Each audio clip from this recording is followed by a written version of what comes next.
पापा मुझे कुल्फी खानी है। अरे नहीं बेटा, अरे कुल्फी से गला खराब हो जाता है बेटा।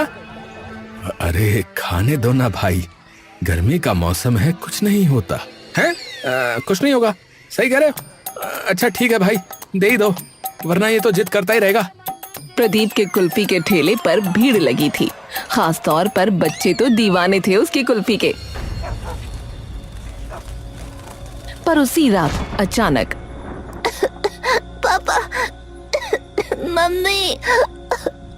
हाय मेरा बच्चा, क्या हो गया इसे? आपका बच्चा भी बीमार है बहन जी। मेरा राजू भी शाम से खांस रहा है। अरे मुझे तो लगता है कि ये सब उस प्रदीप की कुल्फी खाने की वजह से हुआ है। हाँ सही कहते हो, गांव में इतने बच्चे एक साथ बीमार पड़ रहे हैं, सबने वही कुल्फी खाई है। प्रदीप का कुछ करना पड़ेगा। हाँ कुछ करना पड़ेगा। हाँ कुछ करना ही पड़ेगा।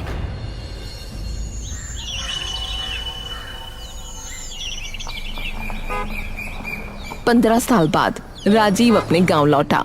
वो अब कोई मामूली लड़का नहीं, बल्कि शहर के एक बड़े फूड ब्रांड में कंसल्टेंट था। राजीव ने अपने पिता मुखिया दिनेश सिंह से मिलने से पहले सीधा गांव के बाजार की तरफ रुख किया, जहां कभी प्रदीप का ठेला लगता था। प्रदीप चाचा, अरे प्रदीप चाचा, अरे कहाँ हो? अरे क्या हुआ भैया? अरे पहले यहाँ वो एक खोया कुल्फी वाली कुल्फी लगाते थे ना, प्रदीप चाचा, उन्हीं को ढूंढ रहा हूँ। पास में ही चाय की दुकान पर बंटी बैठा था। वो बोला, अरे राजीव भैया, अरे आप आ गए। अरे बंटी, अरे हाँ यार मैं आ गया भाई।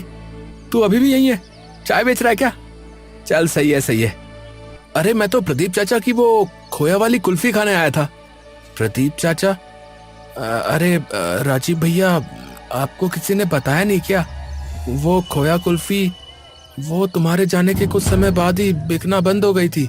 अरे पर ऐसा क्यों? अरे अब क्या ही बताऊं, बच्चे बीमार पड़ने लगे थे उससे। शायद प्रदीप चाचा ने उसमें कुछ।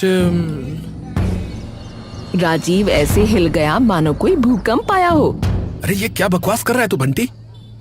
क्या मतलब बच्चे बीमार पड़ गए? अरे पागल है क्या तू? मैंने भी तो खाई थी वो कुल्फी और रोज खाता था यार, मुझे तो कभी कुछ नहीं हुआ। अरे भैया आपको कुछ नहीं हुआ ना? आपको कुछ नहीं हुआ, मगर सुमन नाम की एक छोकरी, उसे हुआ, और एक लड़का। नहीं, ये सच नहीं हो सकता। प्रदीप चाचा तो वो तो अपनी कुल्फी खुद खाते थे, वो कभी ऐसा नहीं कर सकते। अब जो हुआ सो हुआ भैया। उसके बाद फिर पुलिस आई, ठेला उठा के ले गई और प्रदीप जी को जेल हो गई। 1 महीने के बाद आए वो फिर, और जब छूट के आए तो उनकी कुल्फी बिकनी खत्म ही हो गई, और उसके बाद फिर उनका घर खत्म हो गया। अब तो जो है वो कहीं मजदूरी करते हैं। अरे नहीं भैया नहीं, ये सब बकवास बात है। उसे जो है फंसाया गया था भैया। बच्चे तो गंदे पानी की वजह से बीमार पड़े थे। हाँ अच्छा, तो पानी भी तो सबने पिया था ना, तो बाकी सब बीमार क्यों नहीं पड़े? बोलो। भैया तो कुल्फी भी तो बड़े लोग खाते थे कि नहीं खाते थे हैं? तो बच्चे ही सिर्फ क्यों बीमार पड़े? ये सोचने वाली बात है कि नहीं है? आप बताओ राजीव भैया। है राजीव का दिमाग सुन्न हो गया। उसने बंटी से प्रदीप का पता पूछा और वहां से निकल गया। मुझे यकीन नहीं हो रहा है, ऐसा भला कैसे हो सकता है? मैं प्रदीप चाचा से खुद मिलकर सच का पता लगाऊंगा। राजीव को प्रदीप का घर ढूंढने में 2 घंटे लग गए। गांव के आखिरी छोर पर उसकी टूटी हुई झोपड़ी थी। दरवाजे पर एक दुबली पतली औरत बैठी थी, जिसके चेहरे पर थकान साफ लिखी थी। वो थी प्रदीप की पत्नी नैना। अरे नैना चाची, प्रणाम। मैं राजीव, मुखिया जी का बेटा। नैना ने आंखें तो उठाईं, लेकिन पहचानने में वक्त लग गया। उसकी आंखों में एक चमक आई, जैसे बरसात में सूखी नदी में पानी की एक बूंद गिरी हो, और फिर वो चमक बुझ गई। अरे तुम तो शहर गए थे ना, अच्छे से रहते हो? हाँ चाची, ठीक हूँ। प्रदीप चाचा कहाँ हैं? तभी अंदर से खांसी की तेज आवाज आई। प्रदीप बाहर निकला।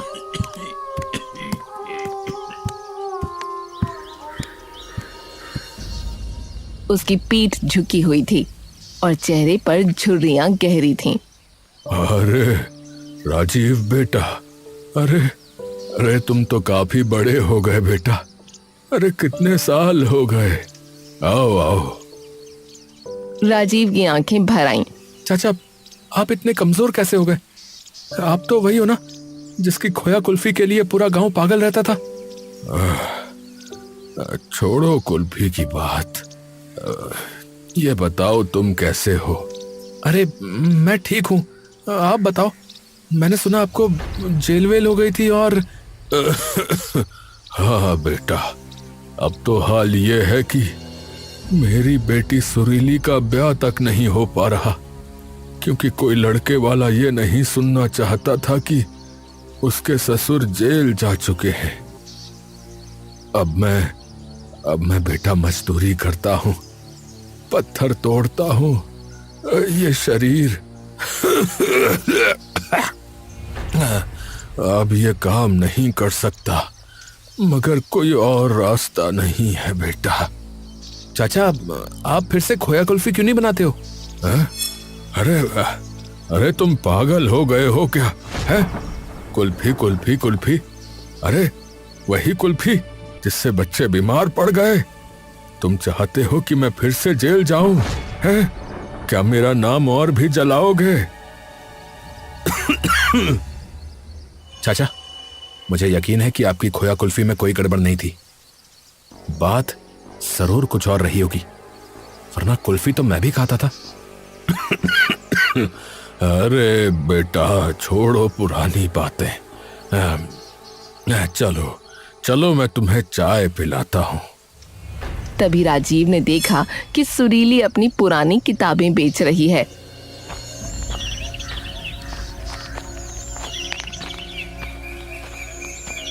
अरे सुरीली, ये किताबें क्यों बेच रही हो? पिताजी की दवा के पैसे नहीं हैं और माँ को दूध चाहिए। डॉक्टर ने कहा है हड्डियाँ कमजोर हो गई हैं। पर तुम तो पढ़ना चाहती थी ना? तुमने 10वीं तो अच्छे नंबरों से पास की थी। हाँ, मैं 10वीं तक पढ़ी थी, आगे नहीं पढ़ सकी। जेब खाली थी और पिताजी का नाम खराब था। राजीव के दिमाग में एक बिजली कौंधी। उसने उसी वक्त अपना पर्स निकाला। उसके अंदर जितने पैसे थे सब निकालकर उसने सुरीली के हाथ पर रख दिए। सुरीली सहम गई। ये क्या कर रहे हो राजीव भैया? हमने भीख नहीं मांगी। ये भीख नहीं है सुरीली, ये निवेश है। मैं तुम्हारे पिता की खोया कुल्फी के नाम पर निवेश कर रहा हूं, और मैं ये साबित करके रहूंगा कि प्रदीप चाचा गलत करने वाले नहीं थे, कोई और था, और मैं उसे ढूंढूंगा। अरे बेटा, ये न करो। अरे एक काम करो, अभी जाओ यहाँ से। तुम हमारे लिए ये सब क्यों कर रहे हो बेटा? मैं ये आपके लिए नहीं, अपने लिए ही कर रहा हूं। उस कुल्फी से मेरा बचपन जुड़ा है और मैं अपने बचपन को बचाना चाहता हूं। राजीव ने तय कर लिया कि वो प्रदीप को फिर से खोया कुल्फी बनाने पर मजबूर करेगा।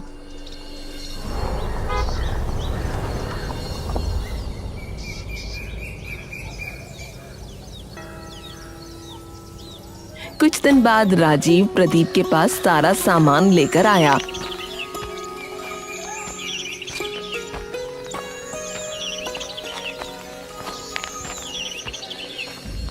घी, दूध, केसर, इलायची लेकर आया।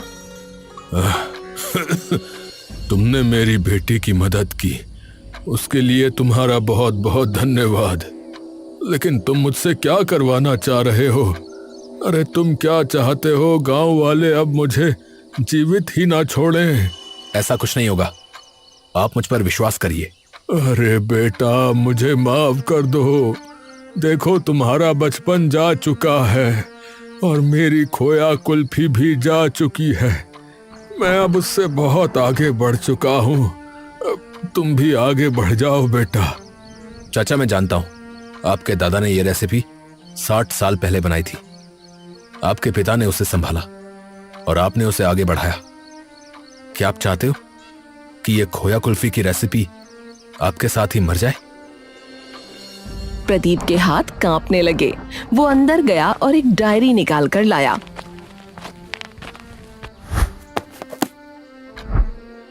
उसने पहला पन्ना खोला तो उसके पिता की लिखावट सामने आई और उसे देखकर वो रोते हुए बोला,